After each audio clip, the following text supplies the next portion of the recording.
ಪ್ರಪಂಚದಾದ್ಯಂತ ವಾರ್ ನಡೀತಾ ಇದೆ.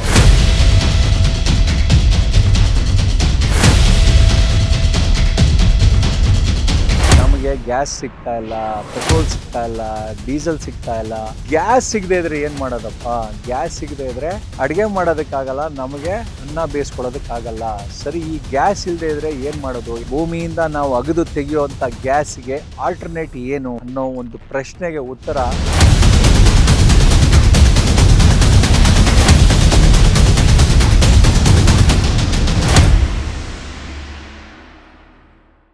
ನಮಸ್ಕಾರ, ನಾನು ಮನೋಹರ್ ಅಯ್ಯರ್. ಬಯಲುದಾರಿಗೆ ಸ್ವಾಗತ. ನಮ್ಮ ಮನೆಗಳಿಗೆಲ್ಲ ಇವಾಗ ಗ್ಯಾಸ್ ಕೊರತೆ ಆಗ್ತದೆ, ರೆಸ್ಟೋರೆಂಟ್ಗಳಿಗೆ ಗ್ಯಾಸ್ ಸಪ್ಲೈ ಆಗ್ತಲ್ಲ. ಆದ್ರೆ ಈ ಗ್ಯಾಸ್ಗೆ ಆಲ್ಟರ್ನೇಟ್ ಏನು ಅಂತಂದ್ರೆ ಕಾರ್ಬನ್ ಮಾಸ್ಟರ್ಸ್ ಆಮೇಲೆ ಹಸಿರು ದಳ ಇವರಿಬ್ಬರು ಜಾಯಿಂಟ್ ವೆಂಚರ್ ಅಲ್ಲಿ ಅಮೇಜಿಂಗ್ ಕಂಪನಿ. ಸುಮಾರು 10 ವರ್ಷದಿಂದ ಈ ಕಂಪನಿ ನಡೀತಾ ಇದೆ. ಇಲ್ಲಿ ಬೆಂಗಳೂರಿನ ಆರ್ಗ್ಯಾನಿಕ್ ವೇಸ್ಟ್ ನ ತಗೊಂಡು ಮನೆಯಲ್ಲಿ ಬಿಸಾಕದಂತಹ ಕಸ ಏನಿದೆ, ಬಾಳೆಹಣ್ಣು ಸಿಪ್ಪೆ ಇರ್ಬೋದು, ಕಲ್ಲಂಗಡಿ ಹಣ್ಣು ಸಿಪ್ಪೆ ಇರ್ಬೋದು, ತರಕಾರಿ ಸಿಪ್ಪೆಗಳಿರ್ಬೋದು, ಏನೇ ಸಾವಯವ ವೇಸ್ಟ್ ಏನಿದೆ, ಆರ್ಗ್ಯಾನಿಕ್ ವೇಸ್ಟ್ ಏನಿದೆ, ಆ ವೇಸ್ಟ್ ನ ತಗೊಂಡ್ ಬಂದು ಇಲ್ಲಿ ಅದನ್ನ ಗ್ಯಾಸ್ ಆಗಿ ಕನ್ವರ್ಟ್ ಮಾಡಿ, ಗೊಬ್ಬರ ಆಗಿ ಕನ್ವರ್ಟ್ ಮಾಡಿ, ಆ ಗ್ಯಾಸ್ ಸಿಲಿಂಡರ್ ತಯಾರಿಸಿ ಬ್ಯಾಂಗ್ಳೂರ್ ಕಳಿಸ್ಕೊಡ್ತಾರೆ. ಪ್ರತಿದಿನ 200 ಗ್ಯಾಸ್ ಸಿಲಿಂಡರ್ ಆಗುವಷ್ಟು ಗ್ಯಾಸ್ ಇಲ್ಲಿ ತಯಾರಿಸ್ತಾ ಇದಾರೆ. ಬರೀ 2% ಬ್ಯಾಂಗ್ಳೂರ್ ಆರ್ಗ್ಯಾನಿಕ್ ವೇಸ್ಟ್ ಯೂಸ್ ಮಾಡ್ತಾ ಇದಾರೆ. ಇಮ್ಯಾಜಿನ್ ಮಾಡ್ಕೊಳ್ಳಿ, 2% ವೇಸ್ಟ್ ಕನ್ವರ್ಟ್ ಮಾಡಿ 200 ಸಿಲಿಂಡರ್ ತಯಾರಿಸ್ತಾ ಇದಾರೆ ಅಂತಂದ್ರೆ, ಇನ್ 100% ವೇಸ್ಟ್ ಕನ್ವರ್ಟ್ ಮಾಡ್ತು ಅಂತಂದ್ರೆ 10,000 ಸಿಲಿಂಡರ್ ಗ್ಯಾಸ್ ಸಿಲಿಂಡರ್ ಪ್ರತಿದಿನ ತಯಾರಿಸಬಹುದು. ಅಂದ್ರೆ ಪ್ರತಿದಿನ ಇವರು ತಯಾರಿಸಿದಂತಹ ಗ್ಯಾಸ್ ಸಿಲಿಂಡರ್ ಇಂದ ಒಂದು ತಿಂಗಳು 10,000 ಮನೆಗೆ ಸಿಲಿಂಡರ್ ಆಗುತ್ತೆ. ಅದಕ್ಕೆ ರಿಕ್ವೆಸ್ಟ್ ಮಾಡ್ಕೊಳ್ಳೋದು, ವೇಸ್ಟ್ ಸೆಗ್ರಿಗೇಟ್ ಮಾಡಿ ಅಂತೇಳಿ, ಅಂದ್ರೆ ಕಸ ವಿಂಗಡಣೆ ಮಾಡಿ ಅಂತ BBMP ಅವರು ಹೇಳ್ತಾ ಇರ್ತಾರೆ, ಮಾಧ್ಯಮಗಳಲ್ಲಿ ಎಲ್ಲರೂ ಹೇಳ್ತಾ ಇರ್ತಾರೆ, ಗ್ರೀನ್ ವೇಸ್ಟ್ ಬೇರೆ ಮಾಡಿ ಅಂತ. ಏನಕ್ಕೆ ಅಂತಂದ್ರೆ ಆ ಗ್ರೀನ್ ವೇಸ್ಟ್ ಕಸದಿಂದ ರಸ ಅಂತ ಹೇಳೋದು. ಆ ಕಸ ತಗೊಂಡ್ ಬಂದು ನೋಡಿ ಇಲ್ಲಿ ಗ್ಯಾಸು ಮಾಡ್ಕೊಡ್ತಾರೆ, ಆಮೇಲೆ ಗೊಬ್ಬರನೂ ಮಾಡ್ಕೊಡ್ತಾರೆ. ಸೊ ಆ ಕಸದಿಂದ ರಸ ಅನ್ನೋ ಒಂದು ಮಾತನ್ನ ಸತ್ಯ ಮಾಡ್ತದೆ ಕಾರ್ಬನ್ ಮಾಸ್ಟರ್ ಆಮೇಲೆ ಹಸಿರು ದಳ ಜಾಯಿಂಟ್ ವೆಂಚರ್ ಕಂಪನಿ. ಇಲ್ಲಿ ಒಳಗಡೆ ಹೋಗಿ ನೀವು ಬಿಸಾಕದಂತಹ ಆರ್ಗ್ಯಾನಿಕ್ ವೇಸ್ಟ್ ನ ಗ್ಯಾಸ್ ಹೆಂಗೆ ತಯಾರಿಸ್ತಾರೆ ನೋಡೋಣ ಬನ್ನಿ.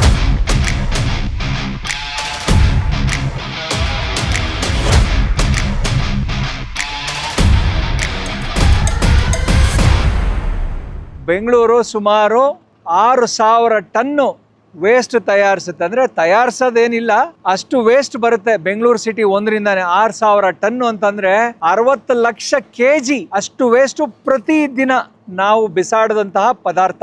ನಮಗಿದು ಬೇಡ ಅಂತ ಹೇಳಿ ಮನೆಯಿಂದ, ರೆಸ್ಟೋರೆಂಟ್ ಇಂದ, ಹಾಸ್ಪಿಟಲ್ ಇಂದ ಎಲ್ಲಾ ತರದ ವೇಸ್ಟ್ಗಳು, ಅದರಲ್ಲಿ ಸುಮಾರು ಅರ್ಧದಷ್ಟು ಅಂದ್ರೆ 3,000 ಟನ್ನು ಅಂದ್ರೆ 30 ಲಕ್ಷ ಕೆಜಿ ಅಷ್ಟು ಆರ್ಗ್ಯಾನಿಕ್ ವೇಸ್ಟ್. ಅಂದ್ರೆ ಅದನ್ನ ಗೊಬ್ಬರಕ್ಕೆ ಉಪಯೋಗಿಸಬಹುದು, ರೀಸೈಕಲ್ ಮಾಡಬಹುದು, ಡೈಜೆಸ್ಟರ್ಗಳ ಅದ್ರಲ್ಲಿ ಹಾಕಿ ಗ್ಯಾಸ್ ತಯಾರಿಸಬಹುದು. ವೇಸ್ಟ್ ಏನ್ ಬಿಸಾಕ್ತಿವಿ ಅದು ನಮಗೆ ವಾಪಸ್ ಉಪಯೋಗ ಆಗುತ್ತೆ. ಗಿಡ ಮರಗಳಿಗೆ, ತರಕಾರಿ ಹಣ್ಣುಗಳಿಗೆ ಗೊಬ್ಬರ ಆಗುತ್ತೆ, ಪ್ಲಸ್ ಮನೆಗೆ ಗ್ಯಾಸು ಆಗುತ್ತೆ. ಈ ಎರಡೂ ಸಂಸ್ಥೆ ಸೇರಿ 2% ಅಷ್ಟು ವೇಸ್ಟ್ ನ, ಆರ್ಗ್ಯಾನಿಕ್ ವೇಸ್ಟ್ ನ ಕನ್ವರ್ಟ್ ಮಾಡ್ತಾ ಇದೆ. 100% ವೇಸ್ಟ್ ಕನ್ವರ್ಟ್ ಮಾಡ್ತು ಅಂತಂದ್ರೆ ಬೆಂಗಳೂರಿಗೆ 50% ಅಷ್ಟು ಗ್ಯಾಸ್ ಸಪ್ಲೈ ಮಾಡಬಹುದು ಪ್ರತಿ ತಿಂಗಳು. ರಿಕ್ವೈರ್ಮೆಂಟ್ ಏನಿದೆ ಅದು ಡೋಸರ್ ಅಲ್ಲಿ, ಟ್ರ್ಯಾಕ್ಟರ್ ಅಲ್ಲಿ ಆ ವೇಸ್ಟ್ ನ ತಗೊಂಡ್ ಬಂದು ಅಲ್ಲಿ ವೇಸ್ಟ್ ನ ಮಿಕ್ಸಿಂಗ್ ಅಥವಾ ಮಲ್ಚಿಂಗ್ ಮೇನ್ ಪಲ್ವರೈಸ್ ಮಾಡ್ತಾರೆ. ಆ ವೇಸ್ಟ್ ನ ಪುಡಿ ಮಾಡ್ತಾ ಇದೆ ಒಂದು ಮೆಷಿನ್ ಒಳಗಡೆ. ನೀವು ನೋಡ್ತು ಅಂತಂದ್ರೆ ಈ ವೇಸ್ಟ್ ನ ಡೋಸರ್ ಅಲ್ಲಿ ತಗೊಂಡೋಗಿ ಅಲ್ಲಿ ಬಿನ್ನಿಗೆ ಹಾಕ್ತಾರೆ. ಅದು ಹೋಗಿ ಆ ವೇಸ್ಟ್ ನ ಸಣ್ಣ ಆಗಿ ಪುಡಿಯಾಗಿ ಹಿಟ್ ಆದ್ಮೇಲೆ ಅಲ್ಲಿಂದ ಡೈಜೆಸ್ಟರ್ ಹೋಗುತ್ತೆ. Hats off the entire carbon masters ಹಸಿರು ದಳ ಟೀಮ್ಗೆ. ಎಲ್ಲ BBMP ಕಸಾನ ಶೇಖರಿಸಿ, ಕಸಾನ ವಿಂಗಡಿಸಿ, ಕಸಾನ ನೀವು ಮನೆಯಿಂದ ಕಲೆಕ್ಟ್ ಮಾಡ್ಕೊಂಡು ರೆಸ್ಟೋರೆಂಟ್ ಎಲ್ಲ ಕಲೆಕ್ಟ್ ಮಾಡ್ಕೊಂಡು ಬಂದು ಇಷ್ಟು ಆರ್ಗನೈಸ್ಡ್ ಆಗಿ ಮಾಡ್ತೀರಾ. ಎಲ್ರಿಗೂ ನನ್ನ ದೊಡ್ಡ ಅನಂತ ನಮಸ್ಕಾರಗಳು. ನಮ್ಮ ನಗರನ ಇಷ್ಟು ಸ್ವಚ್ಛವಾಗಿ ಇಡ್ತಾ ಇದ್ದೀರಾ, ಆದ್ರೂ ಸಹ ನಾಗರಿಕರು ಅನಾಗರಿಕರಾಗಿ ವರ್ತಿಸಿ ಊಟದ ಪ್ಯಾಕೆಟ್ ಏನೋ ತಿಂದು ಬಿಸಾಕಿದ್ದು ಏನಾದ್ರೂ ಆಗ್ಲಿ ರೋಡಲ್ಲಿ ಎಲ್ಲಂದ್ರೆ ಅಲ್ಲಿ ಚೆಲ್ಲಿ ನಮ್ಮ ನಗರ ಸ್ವಚ್ಛ ಇಲ್ಲ, ನಮ್ಮ ಊರು ಸ್ವಚ್ಛ ಇಲ್ಲ ಅಂತಾರೆ. ಕಸ ಯಾಕ್ರಿ ರೋಡಲ್ಲಿ ಬಿಸಾಕ್ತೀರಾ? ಕಸನ ಕಸದ ಬುಟ್ಟಿನಲ್ಲಿ ಹಾಕಿ, ಅಷ್ಟು ಮಾತ್ರ ನಿಮಗೆ ಪ್ರಜ್ಞೆ ಇಲ್ವಾ? ಅನಾಗರಿಕರಾಗಿ ಯಾಕೆ ವರ್ತಿಸ್ತೀರಾ? ರೋಡಲ್ಲಿ ಎಲ್ಲಿ ನೋಡಿದ್ರು ಕಸ ಅಂದ್ರೆ ಕಸ ಇಲ್ಲಿ ಆಕಾಶದಿಂದ ಬೀಳುತ್ತೆ. ಕಸ ನೀವೇ ತಾನೇ ಹಾಕೋದು ಬೆಂಗಳೂರಲ್ಲಿ. ರಸ್ತೆಗೂ ಕಸ ಬಿಸಾಕ್ ಹೋಗ್ತೀರಾ. ಏನಕ್ಕೆ ಬಿಸಾಕ್ತೀರಾ? ಯಾಕೆ ಈ ಊರ್ನ ಹಾಳು ಮಾಡ್ತಾ ಇದ್ದೀರಾ? ನೀವು ಬಿಸಾಕೋ ಕಸನ ಇನ್ನೊಬ್ರು ಯಾಕೆ ಬಂದು ಎತ್ತಬೇಕು? ಆ ಕಸನ ನೀವು ಮನೆಗೆ ಹೋಗಿ ಮನೆಯಲ್ಲಿ ಹಾಕಿ ಕಸದ ಬುಟ್ಟಿನ ಮನೆಗೆ ಬಂದು ತಗೊಂಡು ಹೋಗ್ತಾರೆ. ನಿಜವಾಗ್ಲೂ ನಮಗೆ ಎಷ್ಟು ಬೇಜಾರಾಗುತ್ತೆ ಅಂತಂದ್ರೆ, ನಾವು ಮಾಡುವಂತ ಕೆಲಸ, ನಾವು ಮಾಡುವಂತ ತಪ್ಪು ಇನ್ಯಾರೋ ಇನ್ನೊಬ್ರು ಸರಿ ಮಾಡ್ಬೇಕು ಅಂದ್ರೆ ಏನ್ ಅರ್ಥ ಇದು? ಇವಾಗ ನಮ್ ಜೊತೆ ಗುರು ಅಂತ ಹೇಳಿ ಇದು ಎಂಟೈರ್ ಆಪರೇಷನ್ಸ್ ನ ಮ್ಯಾನೇಜ್ ಮಾಡ್ತಾ ಇದಾರೆ. ಗುರು ನಮಸ್ಕಾರ. ಬಯಲುದಾರಿಗೆ ಸುಸ್ವಾಗತ. ಎಕ್ಸ್ಪ್ಲೇನ್ ಮಾಡಿ, ವೇಸ್ಟ್ ಎಲ್ಲಿಂದ ತರ್ತೀರಾ, ಯಾರು ತೊಗೊಂಡು ಬರ್ತಾರೆ, ಯಾವ ಥರ ಸೆಗ್ರಿಗೇಷನ್ ಆಗುತ್ತೆ ಎಂಟೈರ್ ಪ್ರಾಸೆಸ್ನ? ಸರ್, ಇದು sustainable impacts biogas plant carbon masters India private limited ಮತ್ತು ಹಸಿರುದಳ ಇನೋವೇಷನ್ಸ್ ಪ್ರೈವೇಟ್ ಲಿಮಿಟೆಡ್ ಎರಡು ಕಂಪನಿ ಸೇರಿ ಈ ಬಯೋಗ್ಯಾಸ್ ಪ್ಲಾಂಟ್ನ ಸ್ಟಾರ್ಟ್ ಮಾಡಿರೋದು. ಹಸಿರುದಳ ಇನೋವೇಷನ್ಸ್ ಪ್ರೈವೇಟ್ ಲಿಮಿಟೆಡ್ ಅವ್ರು ಏನು ಮಾಡ್ತಾರಪ್ಪ ಅಂದರೆ, ಬೆಂಗಳೂರಲ್ಲಿ ಅವರು ಟೋಟಲ್ ವೇಸ್ಟ್ ಮ್ಯಾನೇಜ್ಮೆಂಟ್ ಸರ್ವಿಸ್ ಕೊಡ್ತಾ ಇದ್ದಾರೆ. ಅಂದರೆ ಬಲ್ಕ್ ವೇಸ್ಟ್ ಜನರೇಟರ್ಸ್ಗೆ. ಬಲ್ಕ್ ವೇಸ್ಟ್ ಜನರೇಟರ್ಸ್ ಅಂದರೆ ಯಾರು ಅಗತ್ಯತೆಗಿಂತನೂ ಜಾಸ್ತಿ ವೇಸ್ಟ್ನ ಜನರೇಟ್ ಮಾಡ್ತಾರೋ ಮನೇಲಿ, ಸೊ ಅಂಥವ್ರನ್ನ ಅವ್ರು ಬಲ್ಕ್ ವೇಸ್ಟ್ ಜನರೇಟರ್ಸ್ ಅಂತ ಕರೀತಾರೆ. ಸೊ ಆ ಥರ ನಾವು ಸುಮಾರು ಹಸಿರುದಳ ಇನೋವೇಷನ್ಸ್ ಅವರು 38,000 ಮನೆಗಳಿಂದ ವೇಸ್ಟ್ನ ಕಲೆಕ್ಟ್ ಮಾಡ್ಕೊತಾರೆ. ಸೊ ಅವರು ಕಲೆಕ್ಟ್ ಮಾಡೋದಕ್ಕಿಂತ ಮುಂಚೆ ಕಂಡೀಷನ್ ಹಾಕಿರ್ತಾರೆ, 100% ಸೆಗ್ರಿಗೇಟೆಡ್ ವೇಸ್ಟ್ನ ಮಾತ್ರನೇ ನಾವು ಕಲೆಕ್ಟ್ ಮಾಡೋದು ಅಂತ ಹೇಳಿ 38,000 ಮನೆಗಳಿಂದ ಹಸಿರುದಳದವರು ಕಲೆಕ್ಟ್ ಮಾಡ್ತಾರೆ. ಪ್ಲಸ್ ಅದ್ರ ಜೊತೆಗೇನೆ ದೊಡ್ಡ ದೊಡ್ಡ ಈವೆಂಟ್ ಮ್ಯಾನೇಜ್ಮೆಂಟ್ ಎಲ್ಲ ಮಾಡ್ತಾರೆ ನಮ್ಮ ಕಡೆಯಿಂದ. ಅಂದರೆ ಈಗ ಮದುವೆಗಳು ಮತ್ತು ಮ್ಯಾರಥಾನ್, ಹ್ಯಾಕಥಾನ್ ಆ ಥರ ಸ್ಪೋರ್ಟ್ಸ್ ಎಲ್ಲ ನಡೆಯುತ್ತಲ್ವ, ಅಂಥ ಕಡೆಯಲ್ಲೆಲ್ಲನೂ ಇದು ವೇಸ್ಟ್ ಮ್ಯಾನೇಜ್ಮೆಂಟ್ ಸರ್ವಿಸ್ನ ಪ್ರೊವೈಡ್ ಮಾಡ್ತಾರೆ. ಅಂದರೆ ಡ್ರೈ ವೇಸ್ಟು ಮತ್ತು ವೆಟ್ ವೇಸ್ಟು ಸಪ್ರೇಟ್ ಮಾಡೋದು. ನಮ್ಮ ಹಸಿರುದಳ ಎಂಪ್ಲಾಯೀಸ್ನೇ ಅಲ್ಲಿ ಬಿಟ್ಟು ವೇಸ್ಟ್ನ ಎರಡೂ ಸಪ್ರೇಟ್ ಮಾಡಿ, ಅಲ್ಲಿಂದ ಆ ಥರ ಈವೆಂಟ್ಸಿಂದ ಬರುವಂಥ ವೇಸ್ಟ್ ಕೂಡ ನಮ್ಮ ಬಯೋಗ್ಯಾಸ್ ಪ್ಲಾಂಟ್ಗೆ ಬರುತ್ತೆ. ಸೊ ಇಲ್ಲಿ ಬಂದಾದಮೇಲೆ ಆ ಕ್ರಷಿಂಗ್ ಶೆಡ್, ಈಗ ನೀವೇನು ಎಕ್ಸ್ಪ್ಲೇನ್ ಮಾಡಿದ್ರಲ್ವ, ಆ ಕ್ರಷಿಂಗ್ ಶೆಡ್ಡಲ್ಲಿ ಸೊ ನಮ್ಮದು ಒಂದು ಟ್ರ್ಯಾಕ್ಟರ್ ಲೋಡರ್ ಇರುತ್ತೆ. ಅದರಿಂದ ತೊಗೊಂಡು ಹಾಪರ್ಗೆ ಕೊಡ್ತಾರೆ. ಹಾಪರಿಂದ ಕ್ರಷ್ ಆಗೋದಕ್ಕಿಂತ ಮುಂಚೆ ಒಂದು ಬೆಲ್ಟ್ ಕನ್ವೇಯರ್ ಇರುತ್ತೆ. ಆ ಬೆಲ್ಟ್ ಕನ್ವೇಯರಲ್ಲಿ ಒಂದು ವೇಳೆ ಸೆಗ್ರಿಗೇಟೆಡ್ ವೇಸ್ಟಲ್ಲಿನೂ ಏನಾದರೂ ರಿಮೈನಿಂಗ್ 1 or 2% ವೇಸ್ಟ್ ಏನಾದರೂ ಮಿಕ್ಸ್ ಆಗಿ ಬಂದಿದ್ರೆ, ಪ್ಲಾಸ್ಟಿಕ್ಕು, ಯಾಲಿನ ಕವರು ಮತ್ತು ಗಾಚೂರು, ಸೊ ಆ ಥರ ಹಾಕ್ಬೇಕಾದ್ರೆ ಆ ಥರ ಒಳಗಡೆ ನೋಡ್ತಾ ಇದ್ದೆ ಸ್ಯಾನಿಟರಿ ಪ್ಯಾಡ್ಸ್, ಡೈಪರ್ಸ್ ಎಲ್ಲ ಹಾಕ್ತಾರೆ. ಬೈ ಮಿಸ್ಟೇಕ್ ಎಲ್ಲಾನು ಹಾಕ್ಬಿಡ್ತಾರೆ. ಬೈ ಮಿಸ್ಟೇಕ್ ಅಂತೀರಾ? ಅವ್ರಿಗೆ ಗೊತ್ತಿರುತ್ತೆ, ಆದ್ರೂ ಹಾಕ್ತಾರೆ. ಯಾಕಂದ್ರೆ ಅದು ಹೌದು, ಮಿಸ್ಟೇಕ್ ಅವ್ರು ತಪ್ಪು ಮಾಡ್ತಾ ಇದ್ದಾರೆ, ಅದನ್ನ ತಪ್ಪು ಮಾಡ್ತಾ ಇದ್ದಾರೆ. ಹೌದು, it's a mistake, not by mistake. ಹೌದು. ಸೊ ಆ ಥರ ಅವ್ರು ತಂದು ನೋಡಿ, ಗೊತ್ತಾಯ್ತಲ್ಲ. ದಯವಿಟ್ಟು ಡೈಪರ್ಸ್ ಎಲ್ಲ ಬಿಸಾಕುವಾಗ, ಸ್ಯಾನಿಟರಿ ಪ್ಯಾಡ್ಸ್ ಬಿಸಾಕುವಾಗ ವೆಟ್ ವೇಸ್ಟ್ ಜೊತೆ ಅಥವಾ ರೀಸೈಕಲ್ಡ್ ವೇಸ್ಟ್, ನಿಮ್ದು ಏನಿದೆ ಸಪ್ರೇಟ್ ವೇಸ್ಟ್, ಅದನ್ನೆಲ್ಲ ಹಾಕ್ಕೊಂಡು ಆರ್ಗ್ಯಾನಿಕ್ ವೇಸ್ಟ್, ತರಕಾರಿ, ಹಣ್ಣು ಸಿಪ್ಪೆ, ಏನೇನು ಆರ್ಗ್ಯಾನಿಕ್ ವೇಸ್ಟ್ ಅಂತ ಹೇಳಿದ್ರೆ, ನಾವು ಇವಾಗ ಒಂದು ಸಾಂಬಾರ್ ಮಾಡಬೇಕಾದ್ರೆ ಎಷ್ಟು ತರಕಾರಿ, ಸೊಪ್ಪು ಎಲ್ಲ ಉಪಯೋಗಿಸ್ತೀವಲ್ವಾ? Okay, sambar organic waste, rasam organic waste, ಎಲ್ಲ ಪಲ್ಯ ಆರ್ಗ್ಯಾನಿಕ್ ವೇಸ್ಟ್, ಆಮೇಲಿಂದ ಹಾಲು, ಮೊಸರು, ಅನ್ನ, ಹಾಲು, ಮೊಸರು, ತುಪ್ಪ ಎಲ್ಲಾನು ಸಿಗುತ್ತೆ. ನಾವು ಏನೇನು ಊಟ ಮಾಡ್ತೀವೋ ಅದೆಲ್ಲ ಆರ್ಗ್ಯಾನಿಕ್ ವೇಸ್ಟ್. ಓಕೆ. ಸೊ ಅದನ್ನೆಲ್ಲ ನಾವು ತಿಂದಾದ್ಮೇಲೆ ಉಳಿಯುತ್ತಲ್ವಾ, ಅದರಲ್ಲಿ ಸಿಪ್ಪೆ, ಹಣ್ಣು ಸಿಪ್ಪೆನೂ ಹಾಕ್ತಾರೆ, ತರಕಾರಿ ಸಿಪ್ಪೆ, ಬೀಜ, ಸೊಪ್ಪು, ಪ್ರತಿಯೊಂದು ಆರ್ಗ್ಯಾನಿಕ್ ಬರುತ್ತೆ. ಮೊಟ್ಟೆ ಚೂರು ಬರುತ್ತಲ್ವಾ, ಮೊಟ್ಟೆ ಚೂರು, ಅದನ್ನು ಹಾಕ್ತಾರೆ ಆರ್ಗ್ಯಾನಿಕ್ ವೇಸ್ಟ್ ಅಲ್ಲಿ. ಓಕೆ. ಸೊ ಹಾಕ್ಬೇಕಾದ್ರೆ ಮಾಂಸನೂ ಹಾಕ್ಲಿ ಸರ್, ಮಾಂಸದ ಮೂಳೆ ಅದನ್ನು ಹೋಗುತ್ತೆ, ಮೂಳೆನೂ ಆರ್ಗ್ಯಾನಿಕ್ ವೇಸ್ಟ್. ಓಕೆ. ಸೊ ಒಟ್ನಲ್ಲಿ ನಾವು ಅಡಿಗೆ ಮನೆಯಲ್ಲಿ ನಾವು ತಿನ್ನೋದಕ್ಕೆ ನಾವು ಏನೇನ್ ತಯಾರು ಮಾಡ್ತೀವೋ ಅದರಲ್ಲಿ ಉಳಿಯೋದೆಲ್ಲಾನು, ತಿಂದು ಉಳಿಯೋದು, ತಿನ್ನೋದು ಎಲ್ಲಾನು ಆರ್ಗ್ಯಾನಿಕ್ ವೇಸ್ಟ್. ಅದೆಲ್ಲಾನು ಇದ್ರಲ್ಲೂ ಹೋಗುತ್ತೆ. ಬಹಳ ಸಿಂಪಲ್ ನೋಡಿ, ತಿನ್ನೋದು, ತಿಂದು ಉಳಿಯೋದು, ಅಥವಾ ತಿಂತ ನಾವೇನಾದ್ರೂ ಬಿಸಾಕೋದು ಅಂತದ್ದು. ಸೊ ಇದೆಲ್ಲಾನು ಆರ್ಗ್ಯಾನಿಕ್ ವೇಸ್ಟ್. ಬಹಳ ಸಿಂಪಲ್, ಇದೇನು ರಾಕೆಟ್ ಸೈನ್ಸ್ ಅಲ್ಲ. ದಯವಿಟ್ಟು ಪ್ಯಾಡ್ಸು, ಡೈಪರ್ಸು ಎಲ್ಲಾನು, ಪ್ಲಾಸ್ಟಿಕ್ ಮುಚ್ಚಳ, ಗಾಜ್ ಪೀಸು ಎಲ್ಲಾನು ಆರ್ಗ್ಯಾನಿಕ್ ವೇಸ್ಟ್ ಅಲ್ಲಿ ಹಾಕ್ಬೇಡಿ. ಗ್ರೀನ್ ವೇಸ್ಟ್ ಅಲ್ಲ ಅದು, ಅದೆಲ್ಲ ರೆಡ್ ವೇಸ್ಟ್. ಪಾರ್ಸಲ್ ತಗೊಂಡ್ಬರ್ತೀರಲ್ವಾ ನೀವು ಎಲ್ಲಾದ್ರೂ ಹೊರಗಡೆ ಹೋಟೆಲ್ಸ್, ಇಂಪಾರ್ಟೆಂಟ್ ಹೇಳಿ, ಅದರಲ್ಲಿ ನಿಮ್ಗೆ ಕಿಸಾನ್ ಕೆಚಪ್ ಪ್ಯಾಕೆಟ್ಸು ಅದೆಲ್ಲ ಬರುತ್ತಲ್ವಾ, ಅದನ್ನ ನೀವು ತಿನ್ಲಿಲ್ಲ ಅಂತ ಹೇಳಿದ್ರೆ ದಯವಿಟ್ಟು ಅದನ್ನ ಹಂಗೆ ಅಂತೂ ಹಾಕಕ್ ಹೋಗ್ಬೇಡಿ. ಅಟ್ಲೀಸ್ಟ್ ಒಂದು ಕ್ಲೀನಾಗಿ ಕಟ್ ಮಾಡಿ ಅದನ್ನ ಸಪ್ರೇಟಾಗಿ ನೀವು ಬಿನ್ನಲ್ಲಿ ಪೋರ್ ಮಾಡಿ, ಅದ್ರಲ್ಲಿ ಸ್ವಲ್ಪ ನೀರು ವಾಶ್ ಮಾಡಿಬಿಟ್ಟು ಅದನ್ನ ತಿರ್ಗಾ ಮತ್ತೆ ಡ್ರೈ ವೇಸ್ಟ್ಗೆ ಹಾಕ್ಬೋದು. ಅದನ್ನ ನೀವು ಮಿಕ್ಸಪ್ ಮಾಡಿ ಹಾಕೋದ್ರಿಂದ ಏನಾಗುತ್ತೆ ಅಂತ ಹೇಳಿದ್ರೆ, ಅದು 1 ದಿನ 2 ದಿನ ಆದ್ಮೇಲೆ ಫುಲ್ ಊದ್ಕೊಂಡ್ಬಿಟ್ಟು ಅದ್ರಲ್ಲಿ ಅಗೇನ್ ತಿರ್ಗಾ ಮತ್ತೆ ಗ್ಯಾಸ್, ಎಲ್ಲಾ ತರದ ಗ್ಯಾಸ್ ಅದ್ರಲ್ಲಿ. ದಯವಿಟ್ಟು ಕಿಚನ್ ವೇಸ್ಟ್ ಮಾತ್ರ ಸೆಗ್ರಿಗೇಟ್ ಮಾಡುವಾಗ ಈ ತರ ಪ್ಲಾಸ್ಟಿಕ್, ಅಲ್ಯೂಮಿನಿಯಂ ವೇಸ್ಟ್ಗಳನ್ನ ಯಾವುದೇ ಕಾರಣಕ್ಕೂ ಕಿಚನ್ ವೇಸ್ಟ್ ಅಲ್ಲಿ ಹಾಕೋದಕ್ಕೆ ಹೋಗಬೇಡಿ. ಡ್ರೈ ವೇಸ್ಟ್ ಅಲ್ಲಿ ಹಾಕ್ಬೇಕಾದ್ರೂ ಈ ತರ ಕೆಚಪ್ ಪ್ಯಾಕೆಟ್ ಕಟ್ ಮಾಡಿ ವಾಶ್ ಮಾಡಿ ಅದನ್ನ ಡ್ರೈ ವೇಸ್ಟ್ ಗೆ ಹಾಕಿ, ನಾಟ್ ಇನ್ ಕಿಚನ್ ವೇಸ್ಟ್. ಏನಕ್ಕೆ ಇಷ್ಟೊಂದು ಸೆಗ್ರಿಗೇಷನ್ ಮಾಡಬೇಕು ಅಂತ ಹೇಳ್ತಾ ಇದೀವಿ ಅಂತ ಹೇಳಿದ್ರೆ, ಈ ಬಯೋಗ್ಯಾಸ್ ಪ್ಲಾಂಟ್ ಅಲ್ಲಿ ಗ್ಯಾಸ್ ಅಂದ್ರೆ ಎನರ್ಜಿ ಒಂದು ಪ್ರಾಡಕ್ಟು, ಅದಾದ್ಮೇಲೆ LFOM ಮತ್ತೆ FOM ಅಂತ ಬರುತ್ತೆ, ಲಿಕ್ವಿಡ್ ಫರ್ಮೆಂಟೆಡ್ ಆರ್ಗ್ಯಾನಿಕ್ ಮೆನ್ಯೂರ್ ಮತ್ತೆ ಫರ್ಮೆಂಟೆಡ್ ಆರ್ಗ್ಯಾನಿಕ್ ಮೆನ್ಯೂರ್ ಅಂತ. ನೀವೇನ್ ವೇಸ್ಟ್ ಕೊಡ್ತೀರಲ್ವಾ, ಅದರಲ್ಲಿ ಗ್ಯಾಸ್ ಒಂದೇ ತಯಾರು ಮಾಡಲ್ಲ ನಾವು. ಅದಾದ್ಮೇಲೆ ನಿಮಗೆ ಡೈಜೆಸ್ಟೆಡ್ ಸ್ಲರಿ ಅಂತ ಬರುತ್ತೆ. ಅಂದ್ರೆ ಅದು ಆರ್ಗ್ಯಾನಿಕ್ ಫರ್ಟಿಲೈಸರ್. ಅದು ಅಂದ್ರೆ ರೈತರ ಭೂಮಿಗೆ ಅದನ್ನ ಹಾಕೋದ್ರಿಂದ ತುಂಬಾ ಉಪಯೋಗ ಇದೆ. ಸೊ ಹಂಗಾಗಿ ಗೊಬ್ಬರ ಮತ್ತೆ ನಾವು ಅದನ್ನ ಗೊಬ್ಬರದ ರೂಪದಲ್ಲಿ ನೆಲಕ್ಕೆ ಕೊಡ್ತೀವಿ. ಅದಕ್ಕೋಸ್ಕರನೇ ಸಣ್ಣ ಪೀಸ್ ಕೂಡ ಪ್ಲಾಸ್ಟಿಕ್ ಅದ್ರ ಜೊತೆ ಮಿಕ್ಸ್ ಆಗಬಾರ್ದು ಅಂತ ಹೇಳ್ತೀವಿ. ಓಕೆ. ಆ ಗೊಬ್ಬರ ಪ್ಲಾಸ್ಟಿಕ್ ಏನಿದೆ ಅದೇನಾದ್ರೂ ಮತ್ತೆ ಭೂಮಿಗೆ ಹೋದ್ರೆ ಮಾಡೋದನ್ನು ವ್ಯರ್ಥ ಆಗ್ಬಿಡುತ್ತೆ. ಮೈಕ್ರೋ ಪ್ಲಾಸ್ಟಿಕ್ಸ್ ಭೂಮಿಗೆ ಹೋಗಿ ಅದು ತಿರ್ಗಾ ತರಕಾರಿ ಹಣ್ಣು ರೂಪದಲ್ಲೇ ನಮ್ಮ ಹೊಟ್ಟೆ ಒಳಗೆ ಹೋಗುತ್ತೆ. ಹೊಟ್ಟೆ ಒಳಗೆ ಹೋಗುತ್ತೆ. ಈಗ ನೋಡಿ ನಾವು ವೇಸ್ಟ್ನ ಕಲೆಕ್ಷನ್ ಮಾಡ್ತೀವಿ, ತಿರ್ಗಾ ಮತ್ತೆ ಅದನ್ನ ರೀಸೈಕಲ್ ಅಂದರೆ ಅದರಲ್ಲಿ ಡಿವೈಡ್ ಮಾಡಿಬಿಟ್ಟು ಆರ್ಗ್ಯಾನಿಕ್ ವೇಸ್ಟಿಂದ ಗ್ಯಾಸ್ ತಯಾರಾಗುತ್ತೆ, ಮತ್ತು ಡ್ರೈ ವೇಸ್ಟು ಮತ್ತು ರೀಸೈಕಲ್ಗೆ ಹೋಗ್ಬಿಟ್ಟು ಅದು ರೀಸೈಕಲ್ ಆಗುತ್ತೆ. ಅದಾದಮೇಲೆ ಅದರಿಂದ ನಮಗೆ ಎನರ್ಜಿಯಾಗಿ ಕನ್ವರ್ಟ್ ಆಗುತ್ತೆ. ನಾವೇನು ರಾ ಮೆಟೀರಿಯಲ್ ಇದಕ್ಕೆ ಆ್ಯಡ್ ಮಾಡ್ತೀವಲ್ವ, ಅದರಿಂದ ನಾವು ಗ್ಯಾಸ್ ತೊಗೊತೀವಿ. ಅದಾದಮೇಲೆ ಆ ಗ್ಯಾಸ್ನ ನಾವು ಕುಕ್ಕಿಂಗ್ ಯೂಸ್ ಮಾಡ್ಕೊತೀವಿ. ಸೊ ಇದರಲ್ಲಿ ನಾವು ಗ್ಯಾಸ್ ತಯಾರು ಮಾಡಬೇಕಾದ್ರೆ ಏನು ನಾವು ಮೀಥೇನ್ ಜೊತೇಲಿ CO2 ಮತ್ತು H2S ನೈಟ್ರೋಜನ್ನು ಎಲ್ಲ ಬರುತ್ತಲ್ವ ಎಕ್ಸ್ಟರ್ನಲ್ ಗ್ಯಾಸಸ್ಸು, ಅದನ್ನೆಲ್ಲ ಡಿವೈಡ್ ಮಾಡಿ ಮೀಥೇನ್ನ ಸಪ್ರೇಷನ್ ಮಾಡೋದ್ರಿಂದ ಆ ವಾತಾವರಣಕ್ಕೆ ಯಾವುದೇ ರೀತಿ ಹಾನಿ ಆಗೋದಿಲ್ಲ. ಅದೇ ಸರ್ಕ್ಯುಲರ್ ಎಕಾನಮಿ ಕಾನ್ಸೆಪ್ಟ್. ಅಂದ್ರೆ ಇದರಲ್ಲಿ ಕಾರ್ಬನ್ ಡೈಆಕ್ಸೈಡ್ ಜಾಸ್ತಿ ಎಮಿಟ್ ಆಗಲ್ಲ ಅಥವಾ ಇರೋದೇ ಇಲ್ಲ. Okay, that is basically pure gas. ನಾವು ಉಪಯೋಗಿಸುವಂತಹ ಲಿಕ್ವಿಡ್ ಗ್ಯಾಸ್ ಏನಿದೆ, LNG ಏನಿದೆ, LPG, ಅದರಲ್ಲಿ ಕಾರ್ಬನ್ ಎಮಿಟ್ ಆಗುತ್ತೆ. ಸೊ ವೇಸ್ಟ್ ಕಲೆಕ್ಟ್ ಮಾಡ್ತೀರಾ, ಸೆಗ್ರಿಗೇಟ್ ಮಾಡ್ತೀರಾ, ಗ್ಯಾಸು ಆಮೇಲೆ ಫರ್ಟಿಲೈಸರ್ ಆಗಿ ಕನ್ವರ್ಟ್ ಆಗುತ್ತೆ, ಗ್ಯಾಸ್ ಮನೆಗೆ ಬರುತ್ತೆ, ಫರ್ಟಿಲೈಸರ್ ಹೊಲ ಗದ್ದೆಗಳಿಗೆ ಹೋಗುತ್ತೆ. ವೇಸ್ಟ್ ಬಲ್ಕ್ ವೇಸ್ಟ್ ಜನರೇಟರ್ಸ್ ಇಂದ ವೇಸ್ಟ್ ಕಲೆಕ್ಟ್ ಮಾಡುತ್ತೆ. ಅದಾದ್ಮೇಲೆ ವೇಸ್ಟ್ ಪಿಕ್ಕರ್ಸ್ ಸೋರ್ಸ್ ಅಲ್ಲಿ ಸೆಗ್ರಿಗೇಷನ್ ಆಗಿರುವಂತ ವೇಸ್ಟ್ ನ ಕಲೆಕ್ಟ್ ಮಾಡ್ಕೊಳ್ಳುತ್ತೆ. ಅದನ್ನ ಆ ವೇಸ್ಟ್ ನ ಕಲೆಕ್ಟ್ ಮಾಡೋದು ನಮ್ ವೇಸ್ಟ್ ಪಿಕ್ಕರ್ಸ್ ಇರ್ತಾರೆ. ಅಂದ್ರೆ ಏನು ಹಸಿರು ದಳ ಕೆಲಸ ಮಾಡ್ತಾ ಇದೆಯಲ್ವಾ, ರ್ಯಾಕ್ ಪಿಕ್ಕರ್ಸ್ ಅಂತ ಹೇಳ್ಬಿಟ್ಟು, ಸೊ ಅವ್ರನ್ನೇ ಅಲ್ಲಿ ಕೆಲಸಕ್ಕೆ ಇಟ್ಟಿರುತ್ತೆ, ಅವ್ರ ಮುಖಾಂತರನೇ ವೇಸ್ಟ್ ಕಲೆಕ್ಟ್ ಆಗುತ್ತೆ. ಅದಾದ್ಮೇಲೆ ಈ ಬಯೋಗ್ಯಾಸ್ ಪ್ಲಾಂಟ್ ಅಲ್ಲಿ ವೇಸ್ಟ್ ಪ್ರೋಸೆಸ್ ಆಗುತ್ತೆ. ಅಂದರೆ ಕ್ರಷಿಂಗ್ ಶೆಡ್ಡಲ್ಲಿ ಅದನ್ನು 1 kg 1 ಲೀಟ್ರ್ ವಾಟರ್ ಜೊತೆ ಮಿಕ್ಸ್ ಮಾಡಿ, ಸೊ ಕ್ರಷ್ ಮಾಡಿ ಅದನ್ನು ಅನೆರೋಬಿಕ್ ಡೈಜೆಸ್ಟರ್ಸ್ಗೆ ಹಾಕ್ತಾರೆ. ಇದರಿಂದ ನಮಗೆ ರಾ ಗ್ಯಾಸ್ ಬರುತ್ತೆ. ಸೊ ಆ ರಾ ಗ್ಯಾಸ್ ಅಲ್ಲಿ ಎಗೈನ್ ಮತ್ತೆ ಅದು ರಾ ಗ್ಯಾಸ್ ಬಂದಿದ್ದು ಪ್ಯೂರಿಫಿಕೇಶನ್ಗೆ ಹೋಗುತ್ತೆ. ಆ ಪ್ಯೂರಿಫಿಕೇಶನ್ ಅಲ್ಲಿ ಇಂಪ್ಯೂರಿಟೀಸ್ ಎಲ್ಲ ತೆಗೆದು CH4 ಮಾತ್ರ ಅಬೌವ್ 90% ನಾವು CH4 ನ ಫಿಲ್ ಮಾಡ್ತೀವಿ ಕ್ಯಾಸ್ಕೆಟ್ಸ್ ಅಲ್ಲಿ.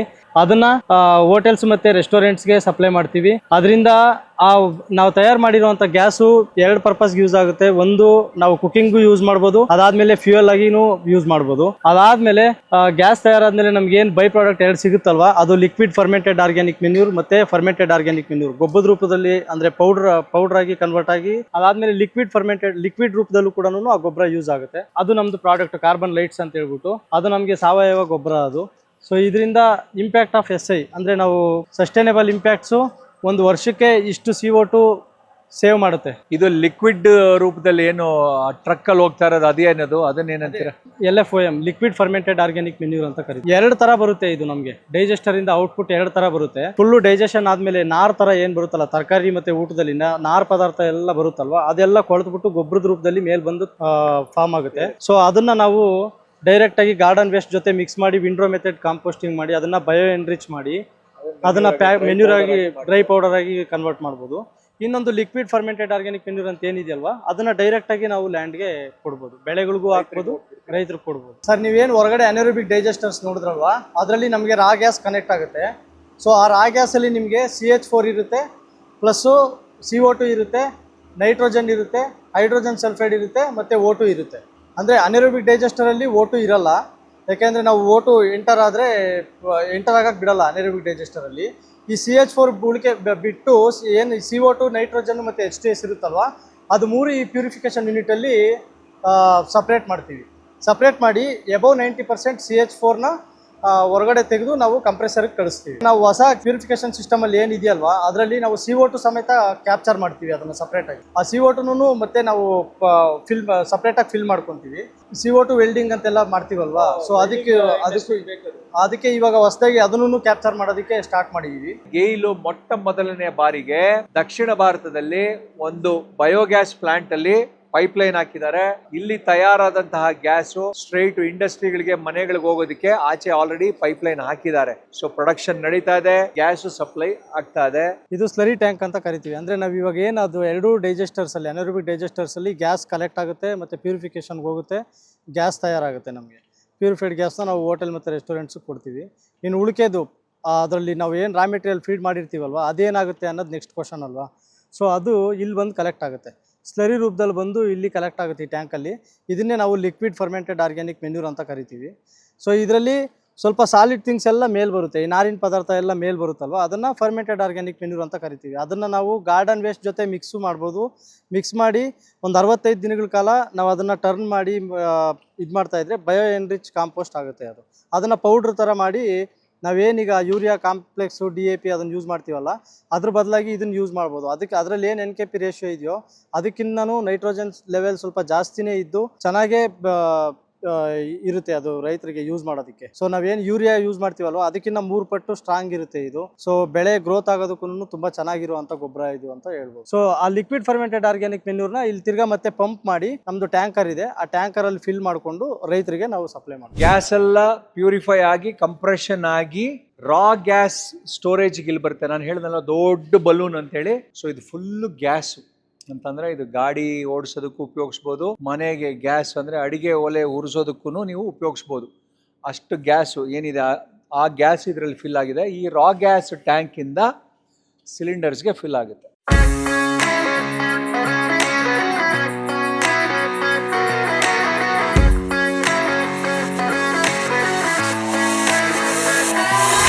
ನಾಗರಾಜಣ್ಣ, ನಿಮ್ಮ ಅನುಭವ ಏನು ಈ ದ್ರವ ಸಾವಯವ ಗೊಬ್ಬರ ಯೂಸ್ ಮಾಡ್ತಾ ಇದ್ದೀರಾ? ಈ ಗೊಬ್ಬರದಲ್ಲಿ ನಮ್ಗೆ ಉಪಯೋಗ ಇದೆ. ಹಾ.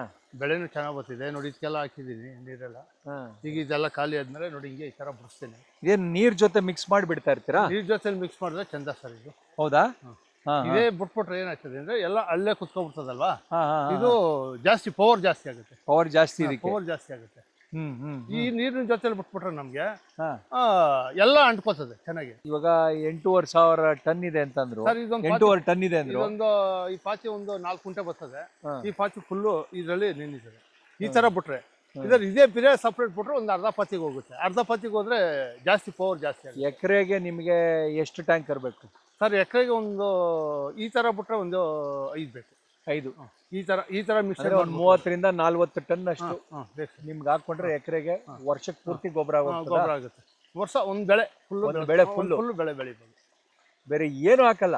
ಏನು ಹಾಕಲ್ಲ ಸರ್, ಏನೋ ಸ್ವಲ್ಪ. ಸೊ ಇದ್ರ ಜೊತೆಗೆ ಹಾಕಿದ್ರು ಇದೇ ಬಿಡ್ಸಿದ್ರು ಸ್ವಲ್ಪ ಅದು ಹಾಕ್ಲಿಲ್ಲ ಅಂದ್ರೆ ಬರಲ್ಲ. ಅದು ರೂಢಿ ಆಗೋಗಿದೆಯಲ್ಲ ಗೊಬ್ಬರ. ಈಗ ಗೌರ್ಮೆಂಟ್ ಮೇವು ರೂಢಿ ಆಗ್ಬಿಟ್ಟಿದೆ ಭೂಮಿ. ಅದೇ ಫಸ್ಟ್ ಆಗ ನಮ್ಮ ತಾತರ ಕಾಲದಲ್ಲಿ ಬೇರೆ ನೋಡ ನಾಟಿ ದನಿನಲ್ಲಿ ಬೆಳಿತಿದ್ರು. ಅವಾಗ ಬೇರೆ ಅದ್ರಲ್ಲೇ ನಾಟಿ ದನಿ ಕೆಮಿಕಲ್ ಗೊಬ್ಬರ ಬಂತು, ಆಮೇಲೆ ಇದು ಕೆಮಿಕಲ್ ಬಂತು. ಈಗ ಅದು ಹಾಕ್ಲಿಲ್ಲ ಅಂದ್ರೆ ರೂಢಿ ಆಗ್ಬಿಟ್ಟಿದೆಯಲ್ಲ, ಭೂಮಿನೇ ರೂಢಿ ಆಗ್ಬಿಟ್ಟದಲ್ರ. ಅಂದ್ರೆ ನೋಡಿ ಈಗ ಅದಕ್ಕೂ ಹಾಕ್ಸಿದೆ, ಫಸ್ಟ್ ನೋಡ ಭೂಮಿಗೂ ಬಿಡಿಸಿದೆ. ಒಂದ್ ಸತಿ ಈರಿ ಹಾಕಿದೀನಿ ನೋಡ, ಆ ತರ ಪವರ್ ಬಂದಿದೆ ಜೋಳ. ಅಂದ್ರೆ ನೀವ್ ಹೇಳೋದು ಇವಾಗ ಯೂರಿಯಾ ಕೊಡೋ ಅಂತ ಇದು ಕಡಿಮೆ ಆಗ್ತಾ ಇದೆ. ಕಮ್ಮಿ ಇದು ಕೊಡ್ತಾ ಹೋಗ್ತಾ ಇದ್ರೆ ಭೂಮಿ ರೆಡಿ ಆಗುತ್ತೆ. ರೆಡಿ ಆಯ್ತದೆ ನೋಡಿ. ಈಗ ಅದಕ್ಕೆ ಏನು ಹಾಕಿಲ್ಲ ನೋಡ, ಅಲ್ಲಿ ಒಂದು 200 ಕಡ್ಡಿ ಹಾಕಿದೀನಿ, ರೇಷ್ಮೆ ಕಡ್ಡಿ. ನೋಡಿ ಈಗ ಒಂದು 100 ಸಸಿ ಮೆಣಸೆ ಹಾಕಿದೀನಿ. ಮೆಣಸೆ ಒಳ್ಳೆ ಸೂಪರ್ ಆಗಿ ಬರ್ತಿದೆ. ಇನ್ನ ಒಂದು ಎಲ್ಲ ಒಂದ್ ಸ್ವಲ್ಪ ಆ ಸಣ್ಣ ಸಸಿನ ಒಂದ್ ಸ್ವಲ್ಪ ಹಾಕಿದೆ, ಇನ್ನೂವರೆಗೂ ಸೋಗಿಸ್ತಿಲ್ಲ. ಒಳ್ಳೆ ಖಾರ ಇದೆ. ಖಾರದ ಮೆಣಸಿನ ಹಾಕಿದೀನಿ, ಒಳ್ಳೆ ಪವರ್ ಆಗಿದೆ ಖಾರ. ನೆನ್ನೆ ನೋಡೋಣ ಅನ್ಬಿಟ್ಟು ಇದು ಸ್ವಲ್ಪ ಎಲ್ಲ ಉಳ್ಳೋಗ್ಬಿಟ್ಟಿತ್ತು ಗಿಡ, ಕಾಯಿ ಜಾಸ್ತಿ ಆಗಿ ಗಿಡ ಉಳ್ಳೋಗ್ಬಿಟ್ಟಿತ್ತು. ಹೌದಾ? ಗಾಳಿಗೆ ಈಗ ನಾನೆಲ್ಲ ದಿಬ್ಬ ಕಟ್ತಾ ಇದ್ದೀನಿ. ಸುಮ್ನೆ ಒಂದ್ ನೋಡೋಣ ಖಾರ ಹೆಂಗಿದೆಯಾ ಅನ್ಬಿಟ್ಟು ಸ್ವಲ್ಪ ಟೇಸ್ಟ್ ಮಾಡಿದ್ರೆ ಸಿಕ್ಕಾಬಟ್ಟೆ ಖಾರ ಆಗ್ಬಿಡ್ತು ನಾಲ್ಗೆಗೆ. ಸೋಗ್ಸುತ್ತೆ ಅಷ್ಟೇ. ನೀವ್ ಹೇಳಿದಕ್ಕೆ ನಾವು ಟೇಸ್ಟ್ ಮಾಡೋಣ. ನೋಡಿ ಕೊಡ್ತೀನಿ ಒಂದೇ ಒಂದು. ಅದಾಗಲ್ಲ, ಅದು ಎಳ್ಸು, ಫುಲ್ ಎಳ್ಸೋದು ಅಲ್ಲ. ಇಲ್ಲಿದೆ ಬಿಡಿ, ನಾ ಕೊಡ್ತೀನಿ. ಇದೆ ಸರ್, ಇಲ್ಲಿದೆ ಬಿಡಿ. ಇದು ತಪ್ಪಾಗಿದೆಯಾ? ಅದ್ರಲ್ಲಿ ನೋಡಿ ಟೇಸ್ಟ್ ನೋಡಿ. ಹಂಗ್ ಕಡಿಬೇಡಿ, ಸುಮ್ನೆ ನಾಲ್ಗೆ ಸೋಗ್ಸಿ ಅಷ್ಟೇ ಸಾಕು. ಕಡಿದಿ ಹೌದಾ? ಖಾರ ಹೆಂಗಿದೆಯೋ ನೋಡಿ ಗೊತ್ತಾಗುತ್ತೆ ನಿಮ್ಗೆ. ಇದೇನು ಕಡ್ದು ತಿನ್ನಿ ನೋಡೋಣ, ಖಾರ ಇದೆಯಾ. ಸುಮ್ನೆ ತುದಿಯಲ್ಲಿ ಕಡಿದ್ರಿ ಅವಾಗ ನಿಮ್ಗೆ ಖಾರ ಕಂಡಿಲ್ಲ. ಈಗ ಕಾಣ್ತಾ ಇದೆ ನೋಡಿ ಖಾರ. ಚೆನ್ನಾಗಿ ಕಾಣಿಸ್ತದ ಖಾರ? ರುಚಿಯಾಗಿದೆ. ಸುಮ್ನೆ ಬಾಯಿ ರುಚಿ. ನನ್ನ ಸುಮ್ನೆ ಹಿಂಗ್ ಸವರುತ್ತ ಅಷ್ಟೇ. ನನಗೆ ಆಗ್ಲಿಲ್ಲ ತಡಿಯಕ್ಕೆ, ಆಮೇಲೆ ಹೋಗಿ ಬಹಳ ಚೆನ್ನಾಗಿದೆ. ಅಂದ್ರೆ ನೀವ್ ಹೇಳೋದು ಗೊಬ್ಬರ ಗಿಡಕ್ಕೆ ಚೆನ್ನಾಗಿ ಹತ್ತಿದೆ ಇದಕ್ಕೆ. ಏನ್ ಮೇವೇ ಹಾಕಿಲ್ಲ, ಸುಮ್ನೆ ಸಣ್ಣ ಸೊಸಿಲೆಲ್ಲ ಒಂದೊಂಚೂರು 20 ಹಾಕೊಂಡು ಸುಮ್ನೆ ಮಣ್ಣು ತಳ್ಳಿದೆ ಅಷ್ಟೇ ಒಂದೇ ಸತಿ. ಅವಾಗಿಂದ ಹಾಕಿಲ್ಲ. ಇದಕ್ಕೆ ಒಂದು 4 ಟ್ಯಾಂಕರು ಬೇರೆ ಅದೇ ಬಿಡಿಸ್ಬಿಟ್ಟಿದೆ, ಫುಲ್ ತುಂಬ್ಕೊಬಿಡ್ಲಿ ಇದು ಪಾತಿ ಅಂತ. ಆ 4 ಟ್ಯಾಂಕರ್ ತುಂಬಾದ್ಮೇಲೆ ಒಂದು 4-5 ಸತಿ ಉಳ್ಸಿ ವ್ಯವಸಾಯ ಮಾಡಿ ಚೆನ್ನಾಗಿ ಉಳ್ಸಿ ಇದ್ ಮಾಡಿ ಆಮೇಲೆ ರೇಷ್ಮೆ ಕಡ್ಡಿನೂ ಇದಾಗ್ತದೆ ಗೆರೆ ಹೊಡ್ಕೊಂಡು. ರೇಷ್ಮೆಗೆ ಹೆಂಗಿದೆ ಇವಾಗ? ರೇಷ್ಮೆ ಪರವಾಗಿಲ್ಲ ಸರ್, ಬೆಲೆ ಚೆನ್ನಾಗಿದೆ. ಬೆಲೆ ಒಂದು ಯಾವ್ದೇ ಒಂದ್ ಸ್ವಲ್ಪ ಡೌನ್ ಆಯ್ತದೆ, ಹೇಳ್ತದೆ. ಒಂದು ಮೊನ್ನೆ 900 ಗಂಟೆ ಆಯ್ತು, ಈಗ ಒಂದು 750-800 ಬಂದ್ಬಿಟ್ಟಿದೆ. ನಾಗರಾಜಣ್ಣ ಇಲ್ಲೇ ನಮ್ಮ ಕಾರ್ಬನ್ ಲೈಟ್ಸ್ ಕಂಪ್ನಿಯಿಂದ 1 ಕಿಲೋಮೀಟರ್ ದೂರದಲ್ಲಿ 4 ಎಕರೆ ಜಮೀನು ಸಾವಯವ ಕೃಷಿ ಮಾಡ್ತಾ ಇದ್ದಾರೆ. ಸುಮಾರು 3-4 ವರ್ಷದಿಂದ ಮಾಡ್ತಾ ಇದ್ದೀರಾ? ಮಾಡ್ತಾ ಇದ್ದೀವಿ ನಾವು. ನಂದು 12 ವರ್ಷದಿಂದ ವ್ಯವಸಾಯ. ಅಲ್ಲ, ಈ ಗೊಬ್ಬರ ಈ ಗೊಬ್ಬರ ಒಂದು 2 ವರ್ಷದಿಂದ 3 ವರ್ಷದಿಂದ ಮಾಡ್ತಾನೆ. ಈ ಕಾರ್ಬನ್ ಲೈಟ್ಸ್ ಅವರ ದ್ರವ ಸಾವಯವ ಗೊಬ್ಬರನ ಸುಮಾರು 3 ವರ್ಷದಿಂದ ಉಪಯೋಗಿಸ್ತಾ ಇದ್ದಾರೆ. ಈ ಗೊಬ್ಬರ ಬಿಟ್ಟು ಯಾವುದೂ ಗೊಬ್ಬರ ಯೂಸ್ ಮಾಡಿಲ್ಲ. ವಿಪರ್ಯಾಸ ಏನು ಅಂದ್ರೆ ಮುಂಚೆಯಿಂದಾನು ಕೆಮಿಕಲ್ ಗೊಬ್ಬರ ಕೊಟ್ಕೊಂಡು ಭೂಮಿ ಫಲವತ್ತತೆ ಹೊರಟೋಗಿತ್ತು. ಹೌದು. ಇವಾಗ ಒಂದ್ ಸ್ವಲ್ಪ ಕೊಡ್ತಾ ಇದ್ದೀರಾ ಅಷ್ಟೇನೆ, ಎಲ್ಲ ಸ್ವಲ್ಪ ಜಾಸ್ತಿ ಹಾಕಲ್ಲ, ಜಾಸ್ತಿ ಇಲ್ಲ. 99 ಭಾಗ ಸಾವಯವ ಕೃಷಿ ಮಾಡ್ತಾ ಇದೀವಿ. ಇನ್ನು ಕೆಲವೇ ವರ್ಷಗಳಲ್ಲಿ ಅಂದ್ರೆ ಇನ್ನೊಂದು ವರ್ಷ 2 ವರ್ಷದಲ್ಲಿ ಯಾವುದೇ ರೀತಿ ಕೆಮಿಕಲ್ ಕೊಡಂಗೆ ಇರಲ್ಲ ಇದಕ್ಕೆ. ಹೌದು. ಆ ತರ ಭೂಮಿ ರೆಡಿ ಆಗಿದೆ ಅಂತೇಳಿ. ಮೆಣಸಿನ್ಕಾಯಿ ಬಗ್ಗೆ ಹೇಳ್ತಾ ಇದ್ರು. ಬೇರೆ ಮೆಣಸಿನ್ಕಾಯಿ ಎಲ್ಲ ತಿಂತಾ ಇದ್ರೆ ಮುಂಚೆ ಕೆಮಿಕಲ್ ಗೊಬ್ಬರದಲ್ಲಿ ಖಾರ ಇರ್ತಾ ಇರಲಿಲ್ಲ ಅಂತೇಳಿ. ಭಾಳನೇ ಖಾರ, ಭಾಳನೇ ರುಚಿಯಾಗಿದೆ. ಅಂದ್ರೆ ಆ ಗೊಬ್ಬರ ಗಿಡನೂ ಎಷ್ಟು ಇಷ್ಟಪಡ್ತಾ ಇದೆ ಅಂತೇಳಿ ಈ ಮೆಣಸಿನ್ಕಾಯಿ ಖಾರದಲ್ಲಿ ಗೊತ್ತಾಗ್ತದೆ. ಇಲ್ಲಿ ನೋಡ್ಬೋದು ಮಲ್ಬೆರಿ, ಇದು ರೇಷ್ಮೆ ಹುಳುಗಳಿಗೆ ಭಾಳ ಒಳ್ಳೆ ಆಹಾರ. ಎಷ್ಟು ದೊಡ್ಡದಾಗಿ ಬಂದಿದೆ ಎಲೆ ಅಂತಂದ್ರೆ ಇದು ಸಹ ತೋರಿಸುತ್ತೆ ಗೊಬ್ಬರ ಇನ್ನು ಹಾಕಿ ಇನ್ನ 2 ತಿಂಗಳು ಆಗಿಲ್ಲ. ಬಹಳ ಚೆನ್ನಾಗಿ ಬಂದಿದೆ. 2 ತಿಂಗಳಿಗೆ ಬರುವಂತ ಬೆಳೆ ಅಲ್ಲ ಇದು. ಇಲ್ಲ 2 ತಿಂಗಳು ಬರಲ್ಲ, ಇದೊಂದು 3-4 ತಿಂಗಳು ಆಗ್ಬೇಕು ಈ ತರ ಬರ್ಬೇಕು ಅಂದ್ರೆ. 3-4 ತಿಂಗಳು ಬೇಕಾಗಿ 2 ತಿಂಗಳಿಗೆ ನೋಡಿ ಎಷ್ಟು ಚೆನ್ನಾಗಿ ಬೆಳೆದಿದೆ ಅಂದ್ರೆ. ಭೂಮಿ ತಾಯಿ ಇದನ್ನ ಅಕ್ಸೆಪ್ಟ್ ಮಾಡಿ ಸರ್ಟಿಫೈ ಮಾಡಿದೆ. ಕಾರ್ಬನ್ ಲೈಟ್ಸ್ ದ್ರವ ಸಾವಯವ ಗೊಬ್ಬರ ಭೂಮಿಗೆ ಒಳ್ಳೇದು, ರೈತರಿಗೂ ಅನುಕೂಲ. ನೋಡಿ ಯಾವುದೇ ರೀತಿ ಗೊಬ್ಬರಕ್ಕೆ ಕಾಸು ಕೊಡದೆ ಫ್ರೀಯಾಗಿ ಅವ್ರ ಮನೆ ಬಾಗಿಲಿಗೆ ಬಂದು ಕೊಡುವಂಥ ಒಂದು ಸರ್ಕಾರದ ಕಾರ್ಯಕ್ರಮ. ಕಾರ್ಬನ್ ಲೈಟ್ಸ್ ಅಂತ ಹಸಿರುದೊಳ ಏನು ಜೊತೆಗೂಡಿ ಆ ಕಂಪ್ನಿ ಮಾಡಿದ್ದಾರೆ, ಅವರ ಶ್ರಮ, ಎಲ್ಲರ ಶ್ರಮ. ನಮಗೆ ಒಳ್ಳೆ ತರಕಾರಿ, ಹಣ್ಣು, ರೇಷ್ಮೆ ಹುಳುಗುನು ಒಳ್ಳೆ ಊಟ. ಗೊಬ್ಬರದಲ್ಲಿ ಬಂದಿರೋದೆ ಟೊಮಾಟೊ ಸಸಿ ಎಲ್ಲ. ಆ ಗೊಬ್ಬರದಲ್ಲಿ ಬಂದು ಹುಟ್ಟಿ ಅದನ್ನ ಉಳಿಸ್ಕೊಂಡಿದ್ವಿ. ತೆಂಗು ನೋಡ್ತಾ ಇದೀನಿ ಎಷ್ಟು ಚೆನ್ನಾಗಿ ಬಂದಿದೆ. ತೆಂಗುನು ಇಲ್ಲ ಸರ್, ಮೊನ್ನೆ ಕೂದ್ಬಿಟ್ರು, ಎಳ್ನೀರು ಕೊಟ್ಬಿಟ್ಟಿದೆ. ಗೊತ್ತಾಯ್ತಲ್ಲ, ಮೊನ್ನೆ ಕೂದ್ರು. ಈಗೆಲ್ಲ ಗರಿ ನೋಡಿದ್ರೇನೆ ಗೊತ್ತಾಗುತ್ತೆ ಚೆನ್ನಾಗಿ ಬಂದಿದೆ ಅಂತ. ಗೊತ್ತಾದೆ. ವಾಯ್ದೆ ಮುಗೀತು ಅವ್ರದ್ದು, ಕೊಟ್ಬಿಟ್ಟಿದ್ದು. ಒಂದು ವರ್ಷಕ್ಕೆ ಒಂದು ಎಷ್ಟು ಮರ ಇದೆ? ಎಲ್ಲ ಒಂದು 80 ಇದೆ ಸರ್. ಓ ಸರಿ. ನೇಪಿಯರ್ ಹುಲ್ಲು ಹಾಕಿದ್ದೀರಾ ಸರ್? ಇದು ಒಳ್ಳೆ ಹುಲ್ ಬರ್ತದೆ ಸರ್, ಒಳ್ಳೆ ಹುಲ್ ಬರುತ್ತೆ. ಅದೇ ಹೇಳ್ತಾ ಇದ್ದೆ ನಾನು. ಇದಕ್ಕೆಲ್ಲ ಹುಲ್ಲೆ ಹಾಕಿರೋ ಸರ್. ಇದೆಲ್ಲ ಹುಲ್ಲೆ ಹಾಕಿರೋದು. ಜೋಳ ಚೆಲ್ಬಿಟ್ಟು ಹುಲ್ಲು ಹಾಕ್ಬಿಟ್ಟಿದ್ವಿ. ನೋಡಿ ನೇಪಿಯರ್ ಗ್ರಾಸ್ ಅಂತ ಹೇಳ್ತಾ ಇದ್ನಲ್ಲ, ಇದೇ ನೇಪಿಯರ್ ಗ್ರಾಸು. ಒಳ್ಳೆ ಹುಲ್ ಬರ್ತದೆ ಸರ್ ಇದು. ಆದ್ರೆ ನೋಡಿ ಆ ತರನೇ ಬಿಡ್ಬೇಕು. ಆ ತರ ಬಿಟ್ರೆ ನಮ್ಗೆ ಆ ನೀರಿನ ಜೊತೆ ಬಿಟ್ರೆ ಹುಲ್ಗೆ ಭೂಮಿನೂ ಎಲ್ಲ ಆಗುತ್ತೆ, ಆ ನೀರು ಎಲ್ಲ ಗೊಬ್ಬರ ಎಲ್ಲ ಅಂಟ್ಕೋತದೆ. ಸಾಮಾನ್ಯವಾಗಿ ನೇಪಿಯರ್ ಗ್ರಾಸು ಇಷ್ಟು ಚೆನ್ನಾಗಿ ಬರಲ್ಲ. ನಾವು ಏನು ಮಾಮೂಲಿ ಕೆಮಿಕಲ್ ಫರ್ಟಿಲೈಸರ್ ಗೊಬ್ಬರ ಹಾಕ್ತಿವಿ ಅದ್ರಲ್ಲಿ ಬರಲ್ಲ. ಸಾವಯವ ಗೊಬ್ಬರ ಕೊಟ್ಟಿರೋದು ಇದು ಮಲ್ಟಿಕಟ್ ಗ್ರಾಸ್ ಅಂತ. ಅಂದ್ರೆ ಕುಯ್ದಂಗೂ ಬರ್ತಾ ಇರುತ್ತೆ. ಇದು ಸುಮಾರು ಒಂದು 8-10 ವರ್ಷ ಇರ್ತದೆ ಇದು. ಇಲ್ಲ ಸರ್, ಆಗ್ಲೇ ಅದು ಹಾಕಿ 10 ವರ್ಷ ಆಯ್ತು. ಹೌದಾ? 10 ವರ್ಷದಿಂದ ಬರ್ತಾನೆ ಇದೆ. 10 ವರ್ಷ ಆಯ್ತು ಅದು ಹಾಕಿ. 8ರಿಂದ 10 ವರ್ಷ ನೇಪಿಯರ್ ಗ್ರಾಸ್ ಅಂತ ಹೇಳೋದು. ಏನಾಗಲ್ಲ ಅದು ನಮ್ಗೆ. ಆದ್ರೆ ಏನಪ್ಪಾ ಅಂದ್ರೆ ಹುಲ್ಲು ಗೆಡ್ಡೆ ಕುಯ್ಕೋತಾ ಇದ್ರೆ ಗೆಡ್ಡೆ ಮ್ಯಾಲಕ್ ಬರಲ್ಲ, ಅದು ಭೂಮಿ ಸಮಯಕ್ಕನೇ ಇರ್ತದೆ, ಹುಲ್ಲು ಬರ್ತಾನೆ ಇರ್ತದೆ. ನೋಡಿ ಎಷ್ಟು ಚೆನ್ನಾಗಿ ಬಂದಿದೆ. ನೋಡಿ ಹುಲ್ಲು ಚೆನ್ನಾಗಿ ಬಂದಿದೆ.